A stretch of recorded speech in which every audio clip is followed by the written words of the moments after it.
को भी डिबेट में सम्मिलित करूंगा। वीरेंद्र जी, स्वागत आपका। तो बताइए, तो आप तो सुबह कह रहे थे कि बड़ा कांटे का मुकाबला चल रहा है, लेकिन जब परिणाम आए तो डेमोक्रेट तो ध्वस्त दिखे।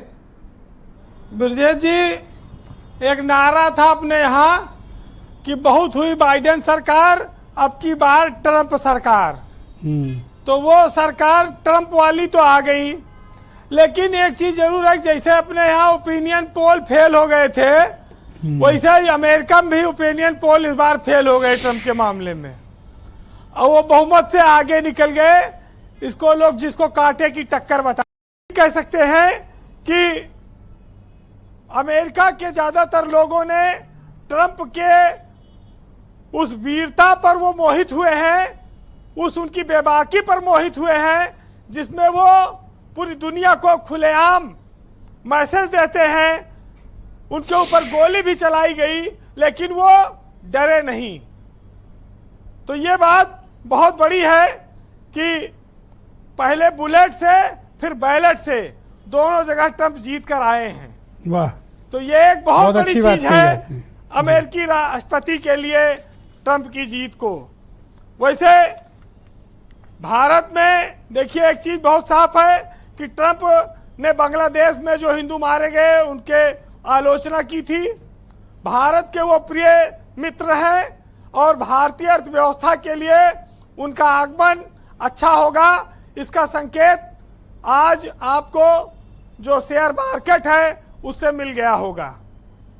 वैसे एक चीज अपने यहाँ बहुत आरोप लगता है कि मोदी सरकार अडानी और अंबानी को बहुत फायदा पहुंचाती, बहुत मजा देती है। अब ट्रंप के ऊपर भी आरोप लग जाए कि सब एलन मस्क को सारा मजा दे रहे हैं, ये सारा फायदा पहुंचा रहे हैं। एक उद्योगपति वहां भी तैयार हो गया है। अच्छा। अब उसके लिए भी देर सवेर हंगामा मचेगा। मतलब मजा दे रहे हैं से आपका मतलब है कि व्यापार बढ़ाएंगे उनका? हाँ, वही। और अच्छा, क्या, जैसा चाहो वैसा करो। ठीक ठीक जी। तो वो वाला मामला जब आ जाएगा तो डॉलर तो अपने आप मजबूत हो जाएगा। रुपया के लिए थोड़ा परेशानी पैदा करेगा अगर डॉलर मजबूत होगा तो, क्योंकि हम जो चीज खरीदेंगे फिर उसके लिए हमको ज्यादा कीमत चुकानी पड़ेगी।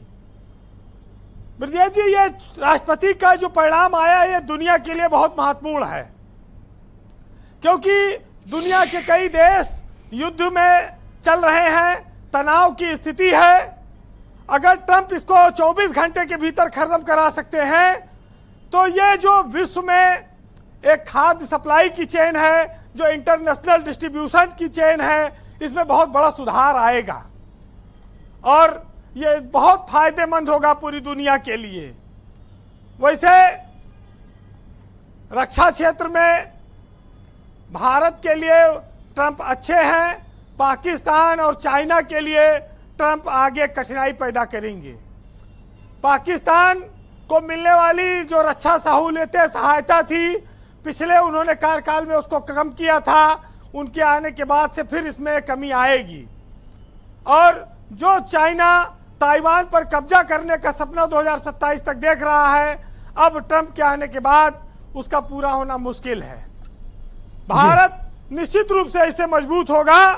और देखिए, यूक्रेन युद्ध तो अब खत्म हो जाना चाहिए, लोग कह रहे हैं, क्योंकि पुतिन और ट्रंप दोनों हाथ मिलाए हुए हैं, ये दोस्त हैं।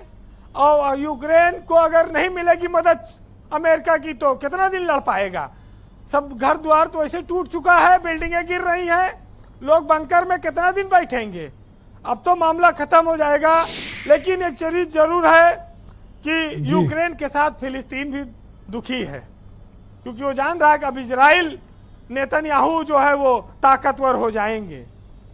वैसे भी अग्निहोत्री जी ने कहा कि 3 चुनाव लड़ने वाला ये व्यक्ति इनसे पहले शायद कोई लड़ा हो। 2016 में लड़े, जीते, 2020 में लड़े, हारे, 2024 में फिर आ गए। 3 चुनाव एक साथ अमेरिका में कोई उम्मीदवार नहीं लड़ पाया। ट्रंप इस मामले में भी भाग्यशाली हैं। लेकिन आज की प्रचंड जीत दुनिया के लिए एक मैसेज है। कुमार विश्वास के इस शेर से आप समझिएगा, जिसमें उन्होंने कहा है कि नया निजाम, नई बंदिशें, ऐलान नया, हम फकत लश्कर माफी के मुताबिक सोचें, और साहिब वक्त ने यह हुक्म किया है जारी कि अपनी नस्लों से कहो कि मेरे मुताबिक सोचें। बहुत शुक्रिया वीरेंद्र जी, आपका बहुत बहुत धन्यवाद ग्राउंड जीरो से अपना इनपुट, फीडबैक और ओपिनियन हम तक पहुंचाने के लिए। बहनों भाइयों, इस परिचर्चा का दूसरा चरण प्रारंभ